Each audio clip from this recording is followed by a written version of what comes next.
Listening test.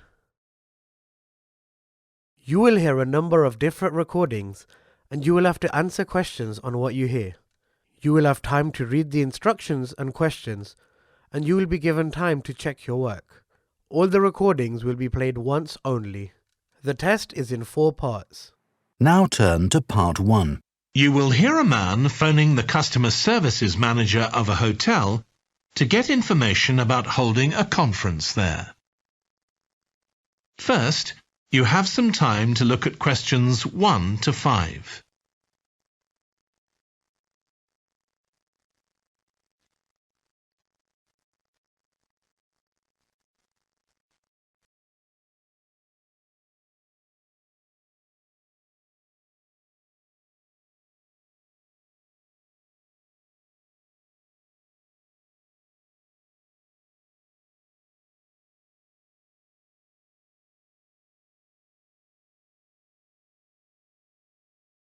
You should answer the questions as you listen because you will not hear the recording a second time. Listen carefully and answer questions 1 to 5. Hello, Flanders Conference Hotel. Oh, hi. I wanted to ask about conference facilities at the hotel. Have I come through to the right person? You have. I'm the Customer Services Manager. My name's Angela. So, how can I help you? Well, I'm calling from Barrett and Stanson's. We're a medical company based in Perth. Oh, yes? And we're organising a conference for our clients to be held in Sydney. It'll be held over 2 days, and we're expecting about 50 or 60 people. When were you thinking of having it? Sometime early next year, like the end of January. It'd have to be a weekend. Let me see. Our conference facilities are already booked for the weekend beginning January the 28th. We could do the first weekend in February. How about January the 21st? I'm afraid that's booked too. Well, let's go for the February date then. So, that's the weekend beginning the 4th. Okay. Now, can you tell me a bit about what conference facilities you have? Sure. So, for talks and presentations, we have the Tesla room. Sorry? Tesla, that's spelled T-E-S-L-A. It holds up to 100 people and it's fully equipped with a projector and so on. How about a microphone? Yes, that'll be all set up ready for you. And there'll be one that members of the audience can use too, for questions if necessary. Fine. And we'll also need some sort of open area where people can sit and have a cup of coffee. And we'd like to have an exhibition of our products and services there as well, so that'll need to be quite a big space. That's fine. There's a central atrium with all those facilities, and you can come before the conference starts if you want to set everything up. Great. And I presume there's Wi-Fi? Oh, yes. That's free and available throughout the hotel. Okay. Would you also like us to provide a buffet lunch? We can do a 2-course meal with a number of different options. What sort of price are we looking at for that? Well, I can send you a copy of the standard menu. That's $45 per person. Or you can have the special for $25 more. I think the standard should be okay, but yes, send me the menu. Before you hear the rest of the conversation, you have some time to look at questions 6 to 10.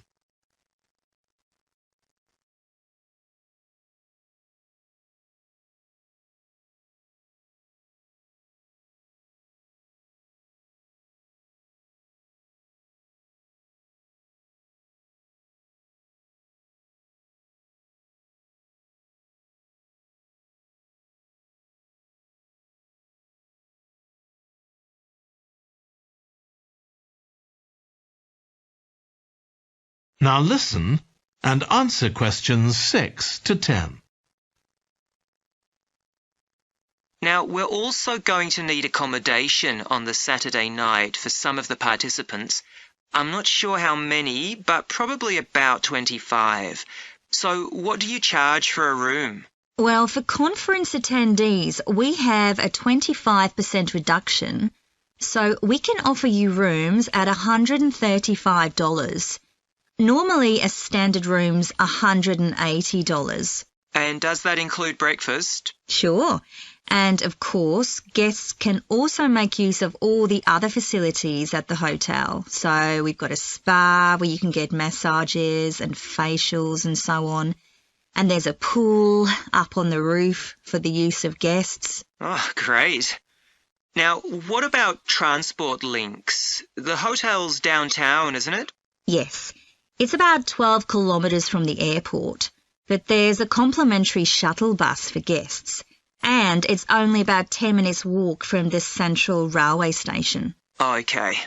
Now, I don't know Sydney very well. Can you just give me an idea of the location of the hotel? Well, it's downtown on Wilby Street.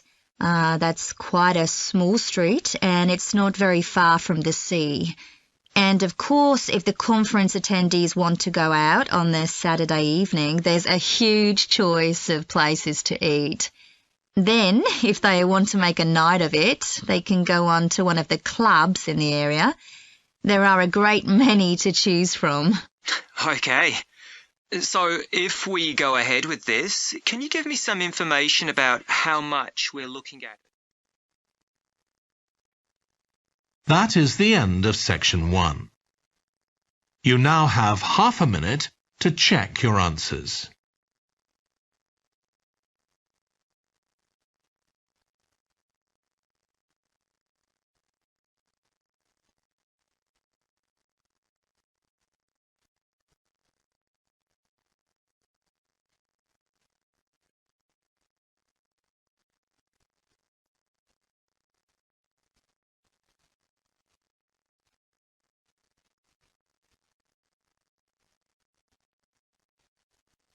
Now turn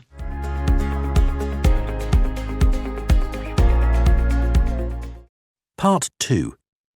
You will hear a woman talking to a group of college students about volunteering to help other people.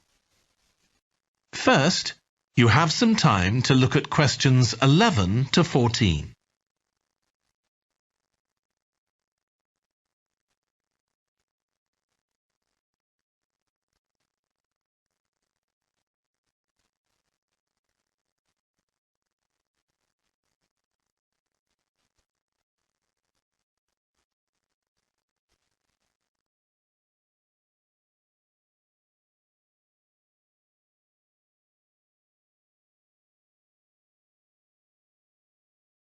Now listen carefully and answer questions 11 to 14. Good morning. My name's Lucy Crittenden, and I'm the Director of Operations for an organisation that arranges volunteering in this part of the country. I'm hoping I can persuade one or two of you to become volunteers yourselves. Let me start by briefly explaining what we mean by volunteering. Volunteers are teenagers and adults who choose to spend some time unpaid helping other people in some way. Most volunteers devote 2 or 3 hours to this every week, while a few do much more. The people they help may have physical or behavioural difficulties, for example. Volunteers can do all sorts of things, depending on their own abilities and interests. If they're supporting a family that's struggling, for example, they may be able to give them tips on cooking, or recommend how to plan their budget, or how to shop sensibly on their income. They might even do some painting or wallpapering, perhaps alongside any members of the family who are able to do it. Or even do some babysitting, so that parents can go out for a while. The benefit from volunteering isn't only for the people being helped. Volunteers also gain from it. They're using their skills to cope with somebody's mental or physical ill health, and volunteering may be a valuable element of their CV when they're applying for jobs. Employers usually look favourably on someone who's given up time to help others. Significantly, most volunteers feel that what they're doing gives them a purpose in their lives. And in my opinion, they're lucky in that respect, as many people don't have that feeling. Before you hear the rest of the talk, you have some time to look at questions 15 to 20.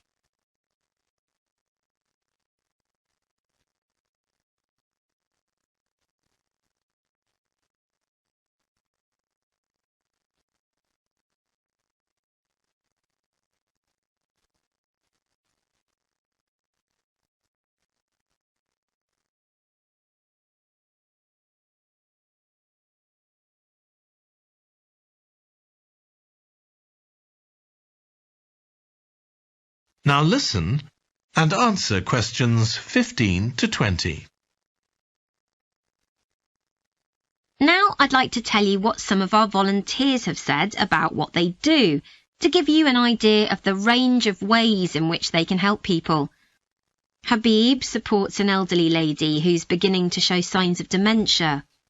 Once a week they, along with other elderly people, go to the local community centre where a group of people come in and sing.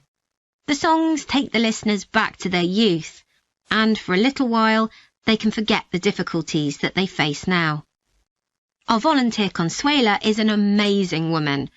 She has difficulty walking herself, but she doesn't let that stop her. She helps a couple of people with similar difficulties who had almost stopped walking altogether. By using herself as an example, Consuela encourages them to walk more and more. Min visits a young man who lives alone and can't leave his home on his own, so he hardly ever saw anyone.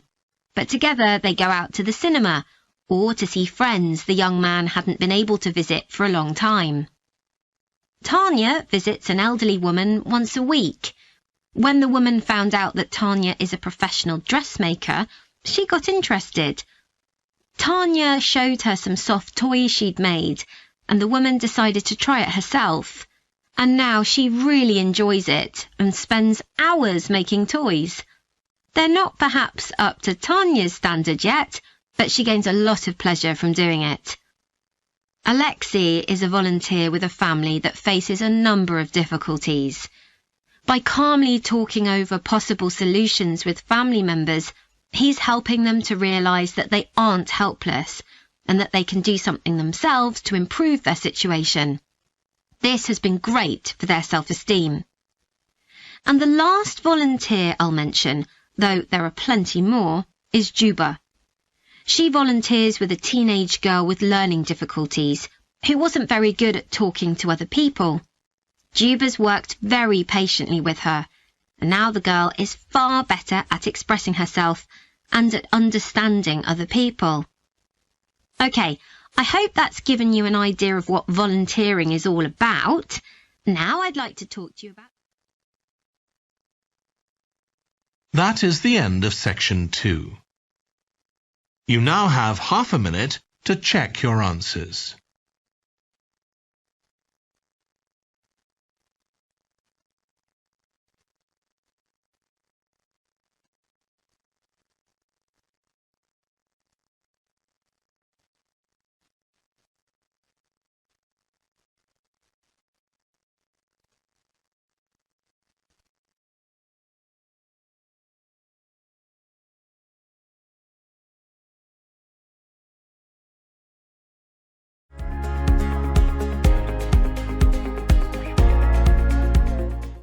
Part 3.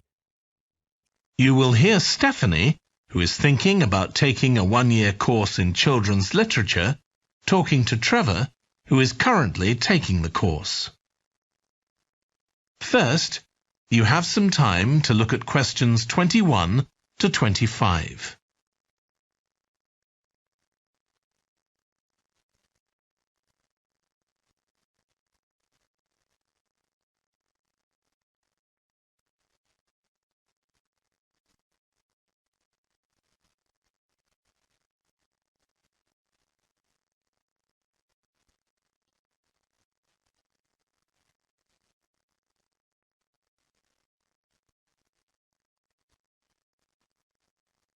Now listen carefully and answer questions 21 to 25. Hello, Trevor. Hello, Stephanie. You said you wanted to talk about the course I'm taking on literature for children. That's right. I'm thinking of doing it next year, but I'd like to find out more about it first. OK, well, as you probably know, it's a 1-year course. It's divided into 6 modules, and you have to take all of them. One of the most interesting ones, for me at least, was about the purpose of children's literature. You mean whether it should just entertain children or should be educational as well? Right, and whether the teaching should be factual, giving them information about the world, or ethical, teaching them values. What's fascinating is that the writer isn't necessarily conscious of the message they're conveying. For instance, a story might show a child who has a problem as a result of not doing what an adult has told them to do, implying that children should always obey adults. Oh, I see what you mean. That module made me realise how important stories are. They can have a significant effect on children as they grow up. Actually, it inspired me to have a go at it myself, just for my own interest. I know I can't compete with the really popular stories, like the Harry Potter books. They're very good. And even young kids like my 7-year-old niece love reading them. I'm very interested in illustrations in stories. Is that covered in the course? Yes, there's a module on pictures and how they're sometimes central to the story. That's good. I remember some frightening ones I saw as a child, and I can still see them vividly in my mind years later. Pictures can be so powerful, just as powerful as words. I've always enjoyed drawing, so that's the field I want to go into when I finish the course. I bet that module will be really helpful. I'm sure it will. We also studied comics in that module, but I'm not convinced of their value, not compared with books. One of the great things about words is that you use your imagination, but with a comic you don't have to.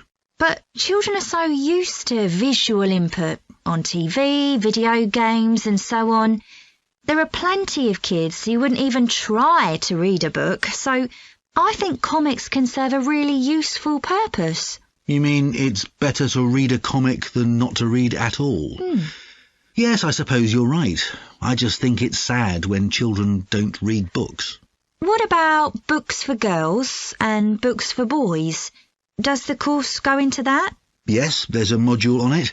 For years, lots of stories, in English at least, assumed that boys went out and did adventurous things, and girls stayed at home and played with dolls. I was amazed how many books were targeted at just one sex or the other. Of course, this reflects society as it is when the books are written. That's true. So it sounds as though you think it's a good course. Definitely. Before you hear the rest of the discussion, you have some time to look at questions 26 to 30.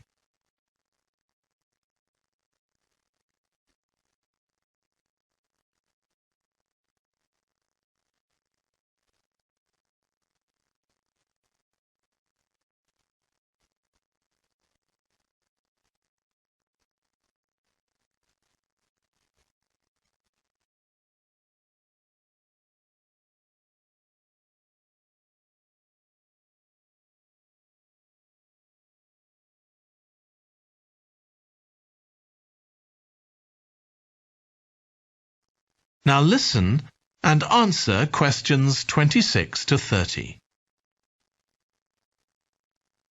Have you been reading lots of children's stories to help you decide whether to take the course? Yeah, I've gone as far back as the late 17th century, though I know there were earlier children's stories. So does that mean you've read Perrault's fairy tales, Cinderella, the Sleeping Beauty, and so on?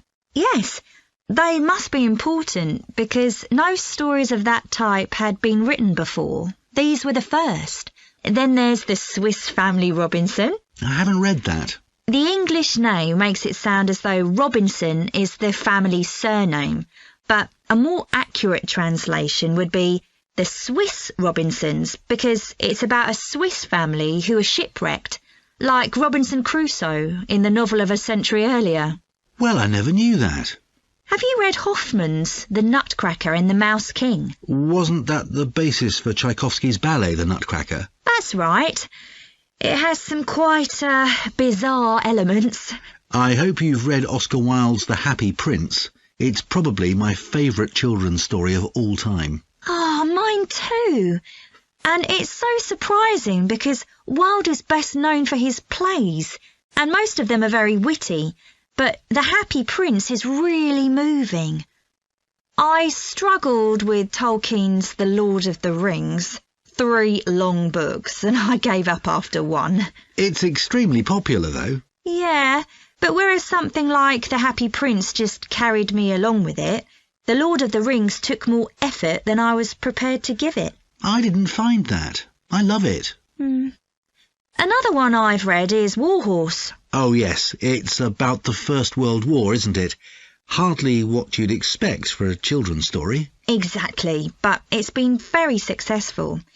Have you read any...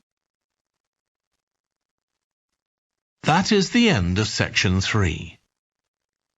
You now have half a minute to check your answers.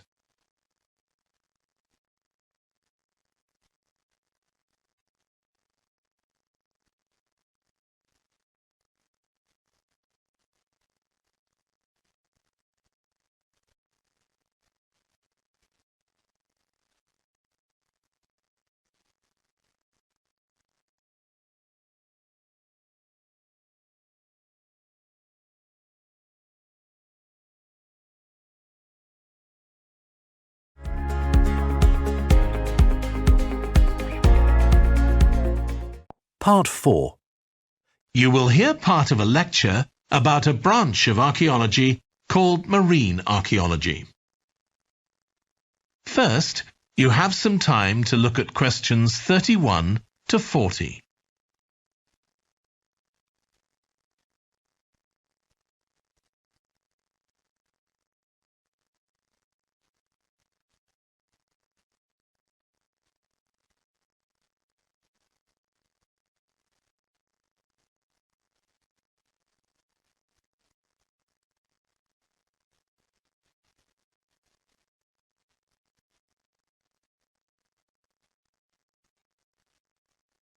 Now listen carefully and answer questions 31 to 40. In today's class, I'm going to talk about marine archaeology, the branch of archaeology focusing on human interaction with the sea, lakes and rivers. It's the study of ships, cargoes, shipping facilities and other physical remains. I'll give you an example, then go on to show how this type of research is being transformed by the use of the latest technology. Atlit Yam was a village on the coast of the eastern Mediterranean, which seems to have been thriving until around 7000 BC. The residents kept cattle, caught fish, and stored grain. They had wells for fresh water. Many of their houses were built around a courtyard and were constructed of stone. The village contained an impressive monument, 7 half-ton stones standing in a semicircle around a spring that might have been used for ceremonial purposes. Atlit Yam may have been destroyed swiftly by a tsunami, or climate change may have caused glaciers to melt and sea levels to rise, flooding the village gradually. Whatever the cause, it now lies 10 metres below the surface of the Mediterranean, buried under sand at the bottom of the sea. It's been described as the largest and best preserved prehistoric settlement ever found on the seabed. For marine archaeologists, Atlit Yam is a treasure trove. Research on the buildings, tools, and the human remains has revealed how the bustling village once functioned, and even what diseases some of its residents suffered from. But of course, this is only one small village one window into a lost world. For a fuller picture, researchers need more sunken settlements, but the hard part is finding them. Underwater research used to require divers to find shipwrecks or artifacts, but in the second half of the 20th century, various types of underwater vehicles were developed, some controlled from a ship on the surface, and some of them autonomous, which means they don't need to be operated by a person. Autonomous underwater vehicles, or AUVs, are used in the oil industry, for instance, to create maps of the seabed before rigs and pipelines are installed. To navigate, they use sensors such as compasses and sonar. Until relatively recently, they were very expensive and so heavy that they had to be launched from a large vessel with a winch.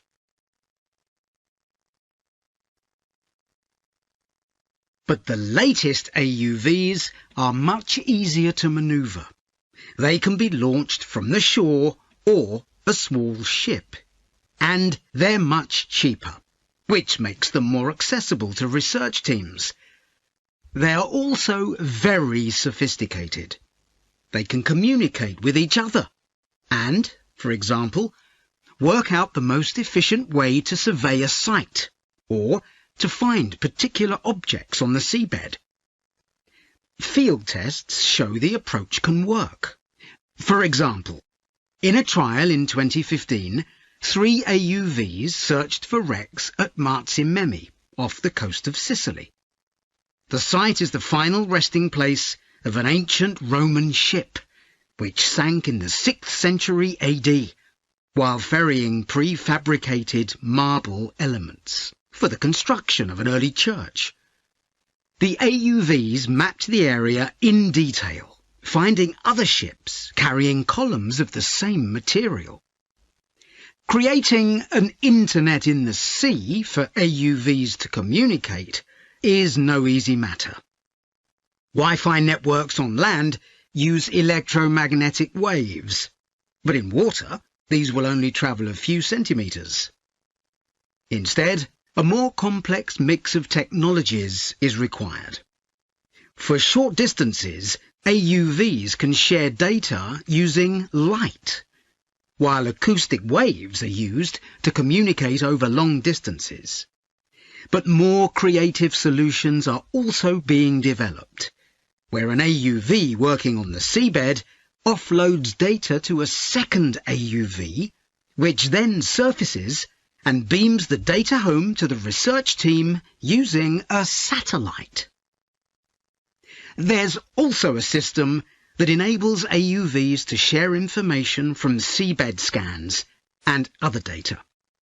So, if an AUV surveying the seabed finds an intriguing object, it can share the coordinates of the object, that is, its position, with a nearby AUV that carries superior cameras, and arrange for that AUV to make a closer inspection of the object.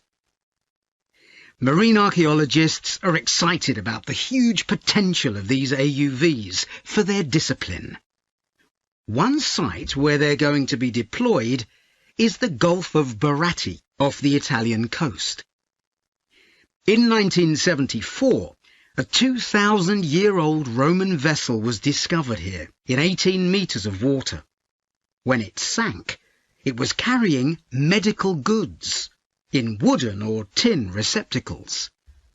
Its cargo gives us insight into the treatments available all those years ago, including tablets that are thought to have been dissolved to form a cleansing liquid for the eyes. Other Roman ships went down nearby, taking their cargoes with them. Some held huge pots made of terracotta.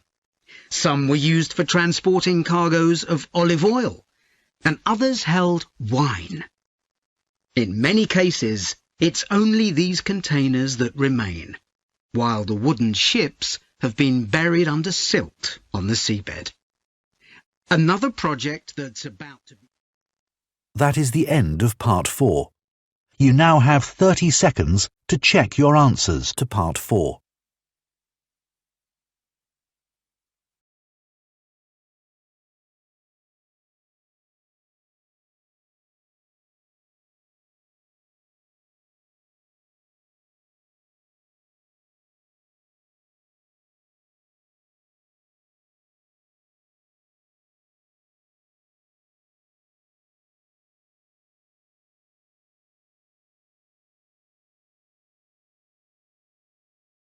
That is the end of the listening test.